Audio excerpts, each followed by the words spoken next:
अस्सलामुअलैकुम वरहमतुल्लाहि वबरकातुहू। मोहतरम नादरीन, ये हैं कारी जवार बहादुर साहब। उनका ये क्लिप जो है मेरे सामने आ चुका है।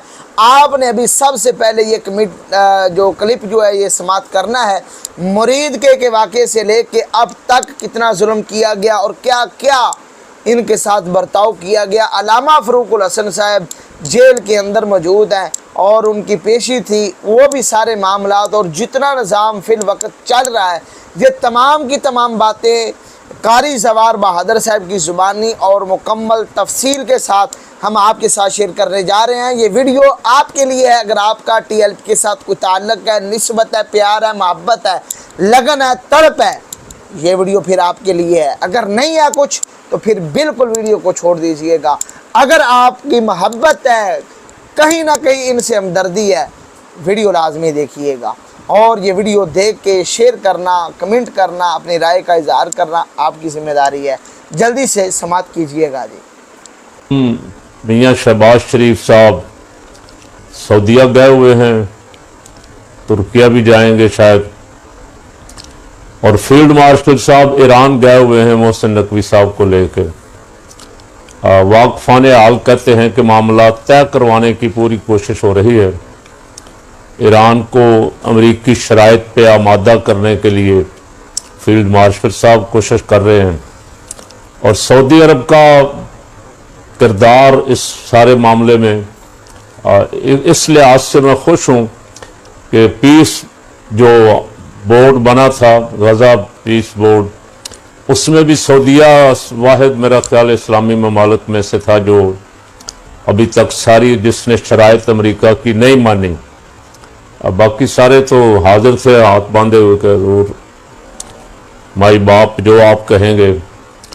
और यहाँ भी ईरान ने अमेरिकी अड्डों पे जो हमले किए, जाहिर है वो अमेरिकी अड्डे सऊदीया में हैं, तो उस पर भी सऊदी अरब ने तहम्मुल का मुजाहरा किया और उसका कोई जवाब, कोई एक्शन नहीं किया, जिससे मैं समझता हूँ कि मुस्लिम उम्मा के इत्तेहाद का ख्वाब शर्मिंदा ताबीर होने की तरफ जा रहा है।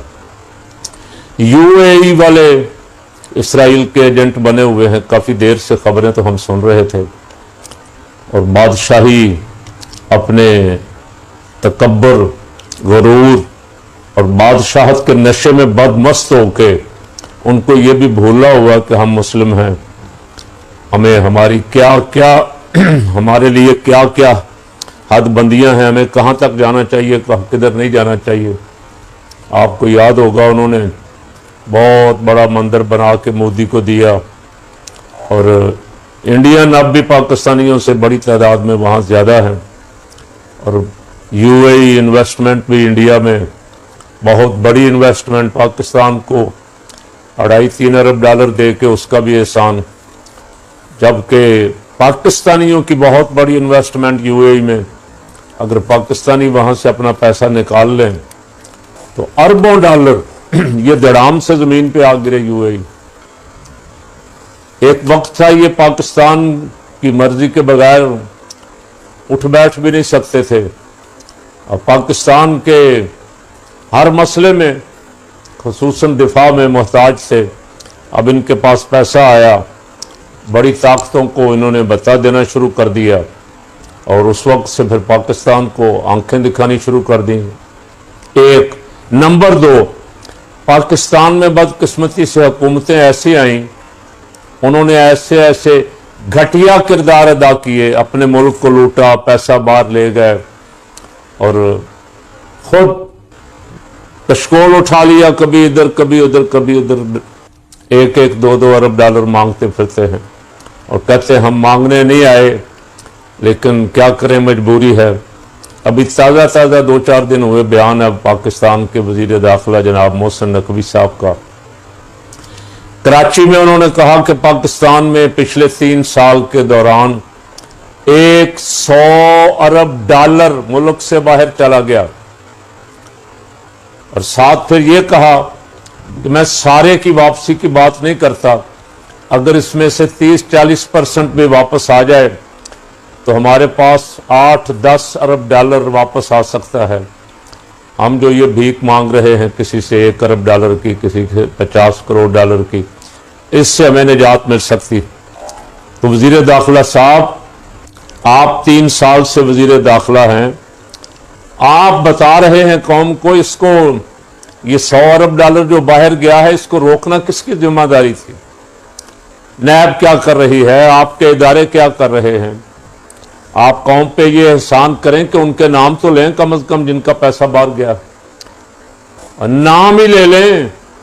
कार्रवाई तो जो होगी हमें पता है, पहले भी जिस तरह की कार्रवाइयाँ मुल्क लूटने वालों के खिलाफ हुई हैं और उनको फर्द जुर्म की बजाय क्लीन चिट दे के कुर्सियों पे बिठा दिया गया, लो भाई तुम, और मजीद जो कसर रह गई है इस मुल्क और कौम के साथ वो भी अच्छी तरह पूरी करो और इस कौम को रगड़ा दो जितना दे सकते हो, ताकि ये इनकी नस्लें भी आने वाली याद रखें और इनको पता लगे कि लीडर कैसे होते हैं।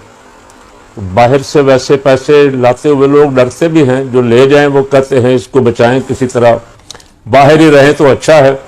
एक ही बंदा बाहर से पैसे वापस लेके आया, वो जेल में है।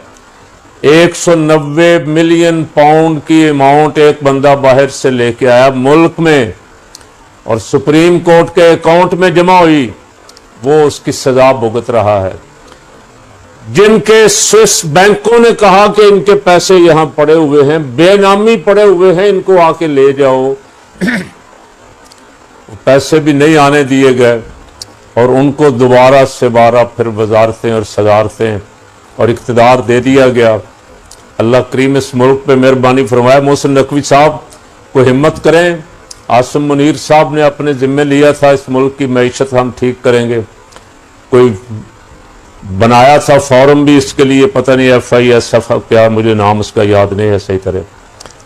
और उनसे भी मेरे फकीर की गुजारिश है कि ये पाकिस्तान का पैसा बाहर से अगर आप मंगवाने में कामयाब हो जाएं, और जो पाकिस्तान से बाहर पैसा जिन्होंने मुल्क का नाजायज तरीके से लूट मार करके बाहर भेजा है, अगर आप उनको कटहरे में लाएं तो 4 साल हो गए हैं जितनी हिमायत आपको अवाम की नहीं मिली, इस एक काम से मिल जाएगी। फकीर इसकी जमानत देता है।